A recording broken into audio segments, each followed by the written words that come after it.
Hoy vamos a hablar de las primeras medidas que ha tomado el nuevo presidente Macri en esta nueva etapa de la economía argentina, lo que hemos llamado hoy la macroeconomía.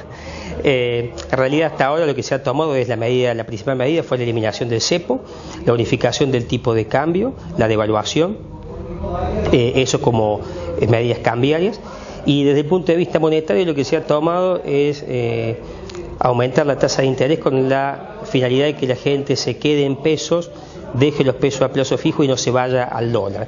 Y esas son, digamos, las principales medidas que se están tomando.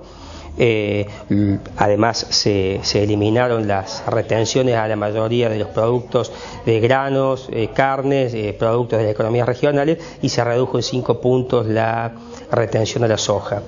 Esas han sido hasta ahora las principales medidas. Hay todavía un interrogante: ¿qué va a pasar en el aspecto fiscal? Porque todas estas medidas implican reducción de ingresos, ¿no? Al eliminar las retenciones, caen los ingresos. Si bien hoy los productores no estaban liquidando, se esperaba que empiecen a liquidar. Obviamente habrá algún acuerdo para que liquiden 400 millones por día, y eso implica un ingreso menor, porque ya hay productos que no están grabados. Si bien al haber un tipo de cambio más alto, en parte se compensa porque las exportaciones de soja siguen grabadas, el saldo termina siendo negativo en cuanto a lo que se recaudaba antes y lo que se recauda ahora. Sin embargo, son medidas que tienden a hacer que la economía empiece a funcionar nuevamente.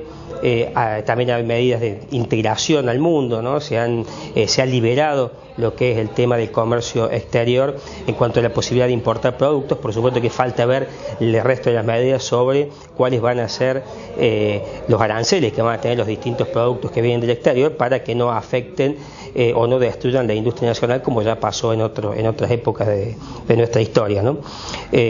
Básicamente la tarea que también les va a quedar ahora como tarea fuerte es reducir la inflación. Sabemos que todo proceso devaluatorio se traslada a precios. Acá tuvimos un fenómeno que por expectativa los precios aumentaron antes de que asume el gobierno y antes de que se produzca la devaluación. Así que esta devaluación que rondó el 30% seguramente va a producir algún efecto sobre precios, pero no tan fuerte, dado que ya había un aumento anterior de precios, esperando la devaluación que algunos decían que iba a ser mucho más alta. Lo que ha producido también el nuevo gobierno y con sus medidas hasta ahora ha sido un cambio en las expectativas. Se esperaba un dólar que podía saltar, y sin embargo el dólar está hoy en 13 pesos, 13.10, o sea que no, eso es consecuencia de una expectativa positiva que tenemos.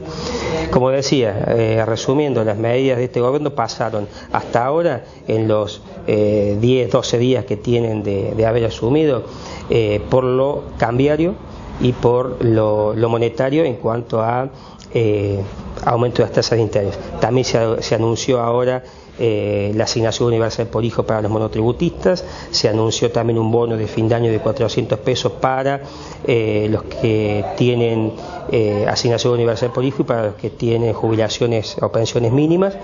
Todo esto implica también mayores gastos, ¿no? Las medidas que se están anunciando en estos últimos días también implica mayores gastos, que ese es el otro tema que el gobierno va a tener que analizar: cómo va a cubrir esa brecha que le va generando mayores gastos con menores ingresos. Todavía tiene que definir el tema de ganancias, que han dicho que van a elevar un proyecto de ley para cambiar lo que es la tabla que había, ¿no? sobre retenciones en concepto de ganancias. Y bueno, el desafío va a ser cómo equilibrar, porque no puede tener un 7 o un 8% de déficit fiscal, un 7 o un 8% del PBI como déficit fiscal.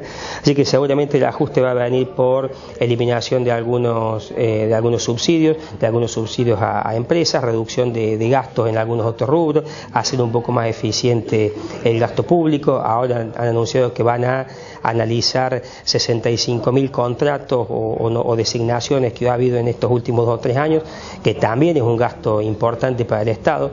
Así que queda ahora el anuncio de las medidas fiscales que van a tender a reducir, por un lado, el déficit fiscal, y por otro lado, cuáles van a ser las medidas que van a tomar para ir reduciendo el nivel de inflación que tenemos, que este año va a cerrar, después de la devaluación, en torno al 30%.